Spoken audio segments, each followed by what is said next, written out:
જામનગરમાં ગેરકાયદેસર દબાણો દૂર કરવાની કામગીરી હાથ ધરવામાં આવી છે। ટીપી સ્કીમ 1 કરોડ પર તંત્રની કાર્યવાહી હાથ ધરવામાં આવી છે। ગેરકાયદેસર દુકાનો દૂર કરવામાં આવી છે તો પાલિકાએ 51 દુકાનોનું ડિમોલિશન દૂર કર્યું છે।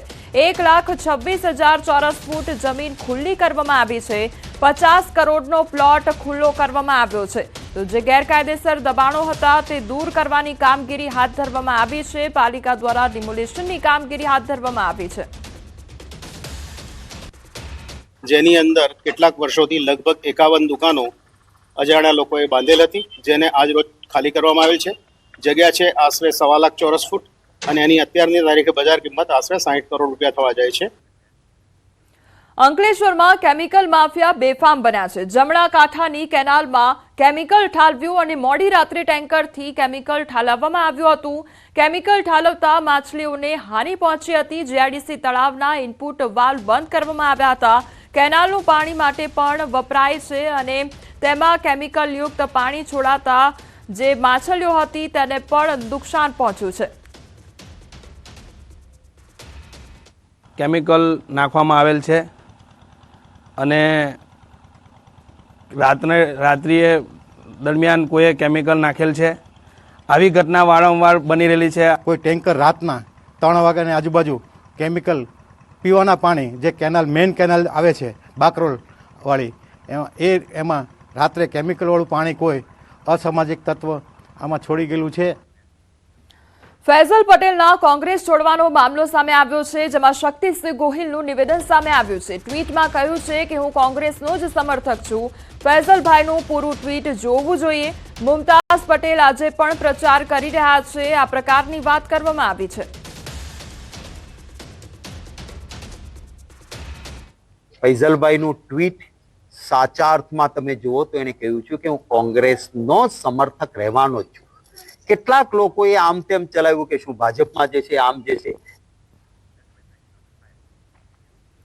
આ તરફ ફૈઝલ પટેલને લઈ ઋષિકેશ પટેલનું નિવેદન પણ સામે આવ્યું છે। કોંગ્રેસની વિચારસરણી હવે નથી રહી। કોંગ્રેસના લોકો પણ પાર્ટી છોડી રહ્યા છે તેવું કહ્યું છે। માત્ર જૂજ લોકો જ કોંગ્રેસમાં રહેશે। ફૈઝલ પટેલના કોંગ્રેસ છોડવા મુદ્દે આ નિવેદન આપવામાં આવ્યું છે। કોંગ્રેસી અહેમદ પટેલ એટલે કે કોંગ્રેસના એક વખતના આગેવાન અને ધુરંધર નેતા હવે લોકોને પણ વિશ્વાસ નથી રહ્યો અને એના જે આગેવાનો કાર્યકર્તાઓ છે એમને પણ કોંગ્રેસ ઉપર વિશ્વાસ નથી। આ કોંગ્રેસ એ પોતાના કાર્યકર્તાઓ અને નેતાઓને કોઈ વિચારસરણી આપી શકતી નથી। દેશને દોરી જવાનો રાહ, દેશને નવી દિશામાં લઈ જવાની જે પહેલ એક પણ આગેવાનમાં દેખાતી નથી અને આવી આગેવાનો વાળી કોંગ્રેસ સરકારથી દેશના લોકોનો પણ મોહભંગ થયો છે અને એમના જે કાર્યકર્તાઓ છે એમનો પણ મોહભંગ થઈ રહ્યો છે। ભાજપ પ્રવક્તા ડોક્ટર યજ્ઞેશ દવેનું નિવેદન પણ સામે આવ્યું છે। ફૈઝલ પટેલે કોંગ્રેસ છોડવા પર નિવેદન આપ્યું છે।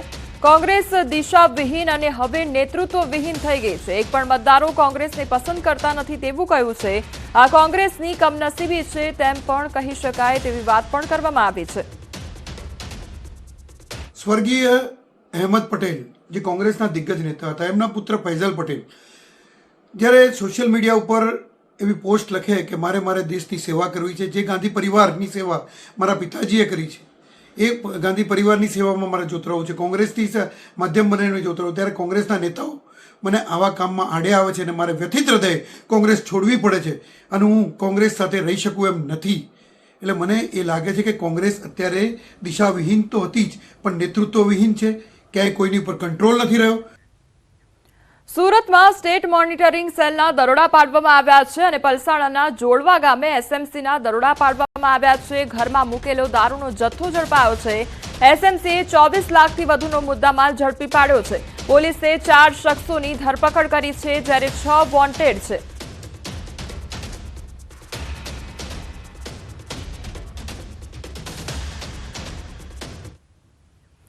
ખેડામાં પોલ્ટ્રી ફાર્મમાંથી દારૂ ઝડપાયો છે અને ડાકોરના આગરવાના કનેપુરામાં દરોડા પાડવામાં આવ્યા હતા તો પોલીસે 12 લાખથી વધુનો દારૂનો જથ્થો જપ્ત કર્યો છે. ધરમસિંહ પરમારની ધરપકડ કરી લીધી છે અને 4 આરોપીઓને વોન્ટેડ જાહેર કરવામાં આવ્યા છે. તો દારૂનો મોટા પ્રમાણમાં જથ્થો જપ્ત કરવામાં આવ્યો છે. 12 લાખથી વધુનો જથ્થો જપ્ત કરવામાં આવ્યો છે. તો ધરમસિંહ પરમારની ધરપકડ કરવામાં આવી છે જ્યારે 4 આરોપીઓને વોન્ટેડ જાહેર કરવામાં આવ્યા છે. અમદાવાદમાં શક્તિ વિદ્યા વિહાર સ્કૂલ વિવાદમાં આવી ગઈ છે. સ્કૂલનું બાંધકામ ગેરકાયદેસર હોવાનો ખુલાસો થયો છે. સિટી મામલતદારે ડીઈઓને જાણ કરતા કાર્યવાહી કરવામાં આવી છે. સ્કૂલને 5 લાખનો દંડ ફટકારવામાં આવ્યો છે.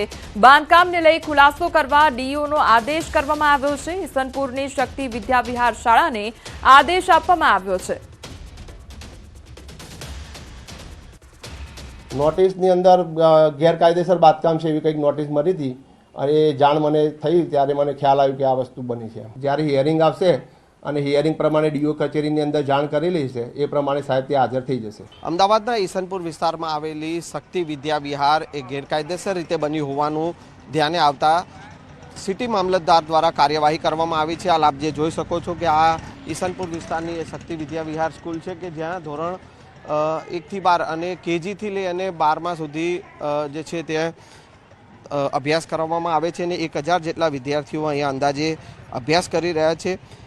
ગેરકાયદેસર બિલ્ડિંગ હોવાના કારણે સિટી મામલતદાર દ્વારા કાર્યવાહી કરવામાં આવી છે અને સિટી મામલતદારે અમદાવાદ જિલ્લા શિક્ષણ અધિકારીને પણ આ અંગે ધ્યાન દોરતા જિલ્લા શિક્ષણ અધિકારીએ 5 લાખ રૂપિયાનો દંડ વસૂલવાનો હુકમ કર્યો છે અને સાથે સાથે તાત્કાલિક ધોરણે આ મામલે ખુલાસો કરવા માટે પણ આદેશ કરવામાં આવ્યો છે. કેમેરામેન ખેંગા રાઠોડ સાથે સંજય ટાંક, ન્યૂઝ 18 ગુજરાતી, અમદાવાદ. આણંદના બોરસદમાં સરસ્વતી સ્કૂલની ફરી એકવાર દાદાગીરી સામે આવી છે. ફી ન ભરતા બાળકીને સ્કૂલ ન મોકલવા જણાવ્યું હતું. વાલી સાથેની વાતચીતનો ઓડિયો પણ વાયરલ થયો છે. બાળકીને વર્ગની બહાર બેસાડતા હોવાનો ઉલ્લેખ કરવામાં આવ્યો છે. વાલીએ ફેબ્રુઆરીના અંતમાં ફી ભરવા જણાવ્યું હતું. વાલીની વિનંતીને શાળા સંચાલકે નકારી દીધી. ખાસ વાત તો એ છે કે અગાઉ પણ આવી રીતે એક વિદ્યાર્થીને ફી ન ભરતા હેરાન કરવામાં આવ્યો હોવાનો વિડીયો સામે આવ્યો છે.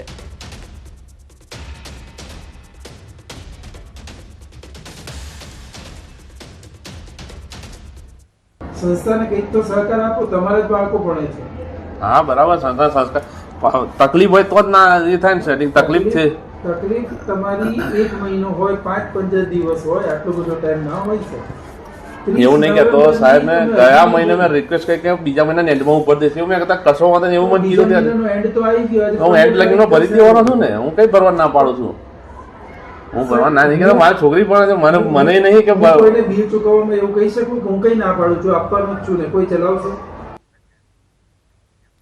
અમદાવાદ ગ્રામ્ય ડીઈઓની પહેલથી મિશન સિદ્ધત્વ 2.0 પુસ્તકનું વિમોચન કરવામાં આવ્યું છે અને આ પુસ્તક ધોરણ 10ના વિદ્યાર્થીઓને કેન્દ્રમાં રાખીને તૈયાર કરવામાં આવ્યું છે. આ પુસ્તકના વિમોચનમાં સાબરમતી ધારાસભ્ય હર્ષદ પટેલ ખાસ ઉપસ્થિત રહ્યા. આ પુસ્તકમાં બોર્ડની પરીક્ષાના તમામ પરીક્ષા કેન્દ્રોની વિગતો છે જે વિદ્યાર્થીઓ QR કોડથી વિગતો મેળવી શકશે. અંતિમ તબક્કામાં પ્રેક્ટિસ પ્રશ્નપત્રો પણ તૈયાર કરવામાં આવ્યા છે. વિદ્યાર્થીઓ ઝડપી રિવિઝન કરી શકે તે માટે ચેપ્ટર્સ તૈયાર કરવામાં આવ્યા છે. 90 જેટલા તજજ્ઞ શિક્ષકોએ આ પુસ્તક તૈયાર કર્યું છે. કેન્દ્રસ્થ રાખી કેટલીક મુશ્કેલીઓ એટલે એની પૂર્વ તૈયારી શોર્ટમાં કરવી, વિદ્યાર્થીને પરીક્ષા કેન્દ્ર પર સમયસર પહોંચી શકાય એના માર્ગદર્શન માટે એનું લોકેશન QR કોડ જનરેટ કરવો અને વિશેષ વાલીઓને પણ કેટલીક વર્તમાન સમયમાં ધ્યાનમાં રાખીને ડુ એન્ડ ડોન્ટ્સ આવી કેટલીક સમય જરૂરિયાતના આધારે કેટલીક સૂચનાઓ આવા ત્રિવેણી સંગમથી સ્વામિનારાયણ ઇન્ટરનેશનલ સ્કૂલ રાણીપની અંદર આ પુસ્તકનું વિમોચન થયું છે. જ્યારે પરીક્ષાના ટૂંકો સમયગાળો બાકી છે, લગભગ 15 દિવસ જેટલો સમય બાકી છે, ત્યારે વિદ્યાર્થીઓ ક્વિક રિવિઝન કરી શકે તે માટેના અગત્યના પ્રશ્નો, આ ઉપરાંત અમારા વિદ્યાર્થીઓ તેમના પરીક્ષા કેન્દ્ર પર સમય મર્યાદામાં પહોંચી શકે તે હેતુથી તમામ પરીક્ષા કેન્દ્રોના QR કોડ અને સાથે સાથે જેમ વિદ્યાર્થીઓને ક્વિક રિવિઝનની જરૂર હોય છે તેમ વાલીઓને પણ વિદ્યાર્થીઓને સાચવવા માટે, પરીક્ષા વખતે મદદરૂપ થવા માટે કેટલીક ટિપ્સ આપવી આવશ્યક હોય છે. તો આ વાલીઓ એમના સાથે સાથે વિદ્યાર્થીઓ માટેની પણ સાયકોલોજીકલ ટિપ્સ પણ અમે આ પુસ્તકમાં મૂકી છે. ટ્રાફિક પોલીસની ડ્રાઈવ માત્ર દેખાડા પૂરતી હોય તે પ્રકારની પરિસ્થિતિ જોવા મળી છે. ડ્રાઈવ બાદ કર્મચારીઓએ નિયમો